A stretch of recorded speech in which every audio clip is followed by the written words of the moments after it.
Now let's turn to the United States.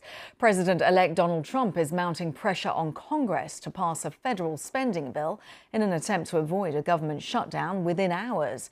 The first attempt to pass a federal spending bill was heavily defeated in Congress, but Donald Trump has since taken to social media to urge Congress to scrap what's known as the debt ceiling or extend it to 2029.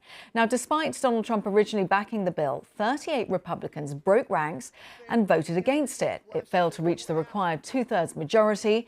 Now we're waiting to see if a second vote on Friday, which would require just a simple majority, will happen. And if it does, will it receive enough support to pass with such a slim Republican majority? Well, here's the Speaker of the House, Mike Johnson, speaking after the first vote. It is, I think, really irresponsible for us to risk a shutdown over these issues on things that they have already agreed upon. I think you need to be asking them the questions about that. What's the next step? We will regroup and we will come up with another solution, so stay tuned. Will you drop the... Well, as for the Democrats, they're blaming what they call the MAGA Republicans, who they say went back on an agreement. One or two puppet masters weigh in,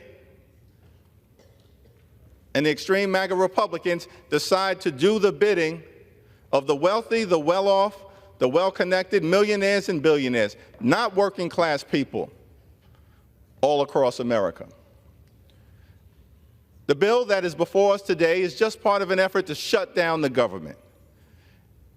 Unless we, as representatives of the American people, bend to the will of just a handful of millionaires and billionaires. Well, our correspondent Peter Bowes has the latest on this. It is now a race against time, with the hours ticking away. If there isn't an agreement by the end of Friday, well, the government shutdown would start at the beginning of the weekend. That's the last thing many Americans wanted to hear, the weekend before Christmas, and especially those federal workers who may well still have to go to work but face the prospect of not being paid. And who knows how long this would go on for. But there is still some hope. There is still the possibility that there could be an agreement. It would likely involve some compromise, perhaps on both sides, Republicans and Democrats. This was the second version of a bill that there was initially some agreement on. It was a bipartisan bill, so yes, there was agreement on both sides, but Donald Trump and especially Elon Musk spoke out very strongly against it. And then came along the second version. Donald Trump insisted on this extra clause that would involve the suspension of the debt ceiling. That's the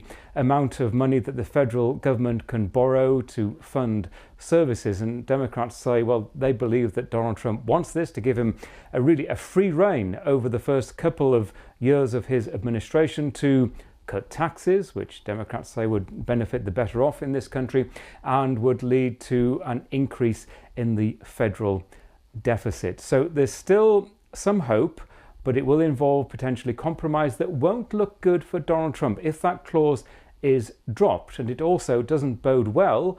This perhaps being a bit of a sticky start in terms of Donald Trump's next administration and his relationship with Congress. Yeah, fascinating insight there. Lots more on our website on that. Our thanks to Peter Bowes.